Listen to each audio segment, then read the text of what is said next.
Kita makan itu hanya menjadi 5 saja. Semua makanan itu kita bagi hanya 5. Karbohidrat, protein, trigliserid. Trigliserid itu minyak lemak. Minyak itu bentuk cair, lemak bentuk padat. Vitamin, mineral. Wis, apapun yang Bapak makan itu cuma 5 itu toh. Ya. Kita skip dulu masalah vitamin sama mineral karena ini sebagai penunjang. Utamanya ada di karbohidrat, protein, apa Pak satunya? Trigliserid. Oke ya. Karbohidrat itu nanti masuk ke lambung, dirubah dari asam lambung dipecah menjadi glukosa. Terus protein. Ngerti ya protein ya? Tahu, tempe, daging. Itu masuk ke lambung dipecah sama asam lambung menjadi apa? Asam amino. Wes.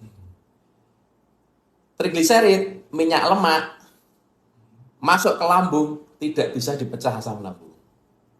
Utuh dia larinya ke darah. Satu-satunya dari 5 makanan ini, sumber makanan ini yang utuh langsung ke darah itu hanya trigliserid. Begitu masuk ke ruangan darah, itu secepatnya harus dipecah atau diproses. Yang mecah siapa? Enzim lipase, Pak. Jadi ini minyak dipecah jadi 2 sama enzim lipase. Enzim lipase ini berarti kata gunting, dipecah jadi 2 gitu, krok gitu. Satu menjadi gliserol, satu lagi menjadi asam lemak. Yang gliserol disimpan di liver. Yang asam lemak itu makanan sel. Selama ada enzim lipase, tidak ada masalah Bapak mengkonsumsi trigliserid, minyak lemak, tidak ada masalah. Selama enzim lipasenya tersedia. Pertanyaannya enzim lipase dari mana? Kan gitu. Material pembikinnya enzim lipase itu asam amino.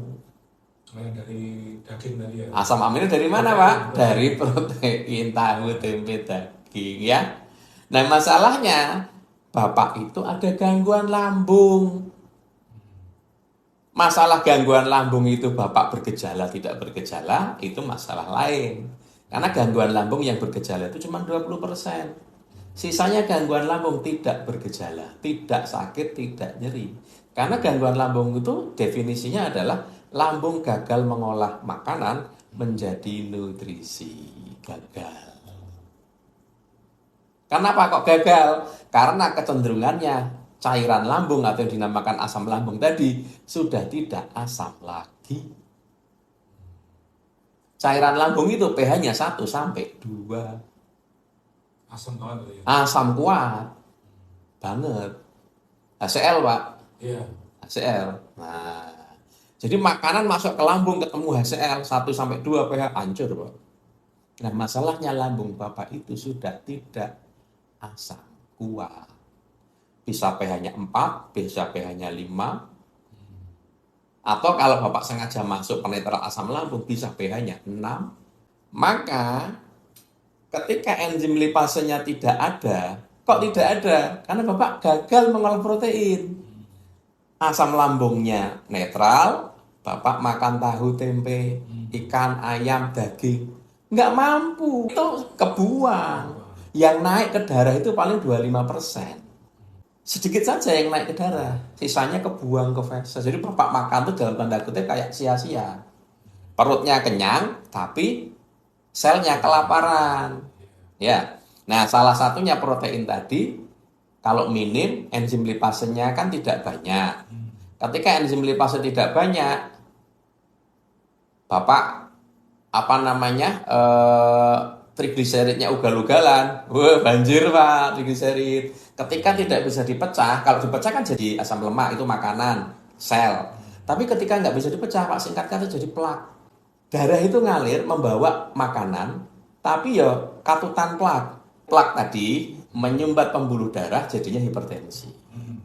Yang mengalir menyumbat jantung, koroner jantung.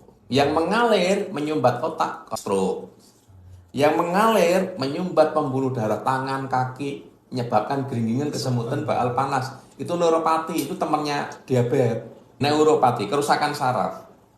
Kerusakan saraf karena adanya plak sehingga makanan terhambat, makanan tidak bisa ngasih sel-sel saraf tadi sehingga terjadi degenerasi sel saraf. Sel sarafnya banyak yang mati. Pertanyaan ketika saya nggak makan kok gulanya turun? Iya. Lah ya jelas, kan gula ngantri mau masuk ke sel, melewati pintu reseptor sel. Betul kan? Karena plaknya nutup, gulanya nggak bisa masuk. Banjir. Terus dipaksa pakai obat. Pankreasnya dipecuti, bisa menghasilkan insulin lagi. Begitu dipecuti, insulinnya dapat banyak, buka reseptor sel, gula masuk. Ya, oke ya. Ketika Bapak nggak makan atau puasa, suplai gula rendah atau tinggi?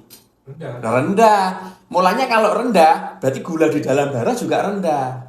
Ketika dites, ya bisa jadi turun atau normal, karena nggak ada suplai. Tapi tadi apa namanya, plak yang ada dalam sel darah masih ada nggak? Yuk masih.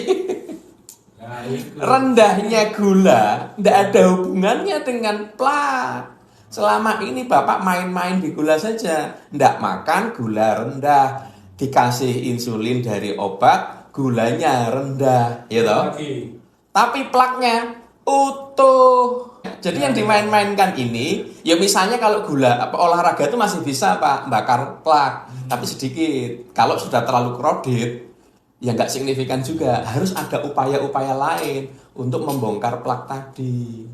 Paham ya Pak? Nah, ketika itu nggak dibenahi, masalah lambung itu kan menghasilkan plak Pak setiap saat. Jadi plak itu investasi terus Pak. Ke dalam sel-sel tadi. Ya nyombati ke semua tadi. Mulanya nanti obat itu naik pangkat. Dulu berapa mili, sekarang apa. Misalnya ndak pun itu tetap penyakitnya ya sing dirasake kok nambah iki kan ngono Pak. Karena apa? Karena plaknya semakin banyak. Semakin banyak menutup reseptor sel, juga semakin banyak menutup pembuluh darah dan lain sebagainya.